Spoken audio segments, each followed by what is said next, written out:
علامہ سید غلام حسین کنتوری۔ علامہ سید غلام حسین کنتوری آپ کو علامہ کنتوری کے لقب سے بھی یاد کیا جاتا ہے۔ آپ 17 ربیع الاول سن 1247 ہجری میں سرزمین کنتور پر پیدا ہوئے۔ سن 1254 ہجری میں عازم لکھنؤ ہوئے۔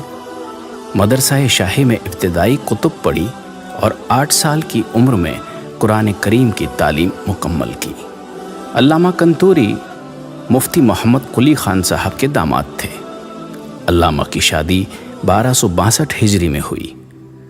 کچھ وجوہات کی بنا پر پڑھائی ترک کر کے اپنے وطن واپس آئے اور وہاں علم موسیقی میں اس قدر مہارت حاصل کر لی کہ فن موسیقی کے ماہرین بھی احساس کمتری کے شکار ہو گئے۔ آپ نے بزرگ علماء کی خدمت میں زانوئے ادب طے کیے، جن میں سے آیت اللہ سید حسین الین مکان، ابن آیت اللہ سید دلدار علی غفران ماب، آیت اللہ سید محمد تقی ممتاز العلماء بن آیت اللہ سید حسین صاحب، مولانا سید احمد علی صاحب محمد آبادی قابل ذکر ہیں۔ علامہ کو آیت اللہ سید حسین صاحب نے اجازہ اجتہاد بھی عطا فرمایا۔ اسی طرح آپ نے سلطان العلماء آیت اللہ سید محمد صاحب سے اجازہ اجتہاد حاصل کیا۔ تحصیل سے فارغ ہونے کے بعد مدرسہ سلطانیہ کے داروغہ قرار پائے۔ سن 1861 میں لکھنؤ چوک کے رجسٹرار ہوئے۔ اس ذمہ داری کو آپ نے بہت اچھی طرح نبھایا، جس کے نتیجے میں علامہ کو انعام و اکرام سے بھی نوازا گیا۔ سن 1862 عیسوی میں فالج کا اثر ہو گیا، جس کے سبب چلنے پھرنے سے معذور ہو گئے۔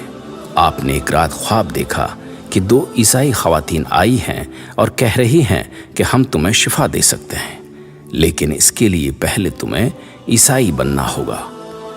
علامہ کو عالم خواب میں اس قدر غصہ آیا کہ تمام اعضائے بدن حرکت میں آ گئے، اور جب بیدار ہوئے تو فالج کا اثر ختم ہو چکا تھا۔ غلام حسین صاحب تنگ دستی کے باوجود نماز جماعت کی اجرت لینا پسند نہیں کرتے تھے۔ علامہ کی ذہانت قابل داد تھی۔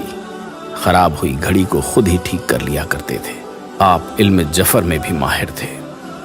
علامہ نے لکھنؤ میں ایک مدرسے کی بنیاد رکھی۔ یہ مدرسہ پہلے تو ممتاز العلماء کے امام بارگاہ میں رہا، پھر علامہ کی کوششوں سے کافی ترقی ہوئی، جس کی مولانا احمد علی صاحب محمد آبادی نے تعریف و تمجید بھی کی۔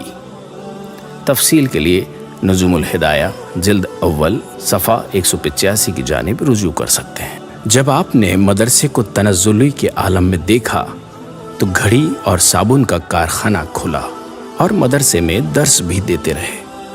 غلام حسین صاحب نے ککرولی ضلع مظفر نگر میں نیل کا کارخانہ بھی کھولا۔ اس دوران آپ نے ممتاز العلماء کی تفسیر بھی چھپوائی۔ آپ نے پرنٹنگ پریس بھی کھولی تاکہ کتابیں نشر کر کے لوگوں تک دین حق کا پیغام پہنچائیں۔ آپ نے جودھ پور، بھرت پور، آگرہ، گوالیر، کشمیر، میرٹھ اور مظفر نگر کے اطراف و جوانب میں مکتب کھولے۔ آپ نے پرانے سے پرانے امراض کا علاج کر کے انہیں جڑ سے ختم کر دیا۔ آپ 64 علوم میں ماہر تھے، جن میں سے فقہ، طب، فلسفہ، جفر، کیمیا، منطق، کلام، حدیث، تفسیر، علوم قرآن، ادبیات عرب، صرف، نجوم، میسمرزم، تشریح الاعضاء اور طبیات سر فہرست ہیں۔ آپ نے بہت زیادہ علمی میراث چھوڑی ہے، جن میں سے نمونے کے طور پر چند کتابیں یہ ہے: شرح کبیر کا حاشیہ، مغنی اللبیب کا حاشیہ، شرح اعجاز خسروی، رسالہ شیخ نواب، جواب رسالہ شواہد، رسالہ نور العینین، شرح زیارت ناہیہ، الفیہ بزبان اردو، حسینیہ قرآنیہ اور جوابات غیر مسلمین۔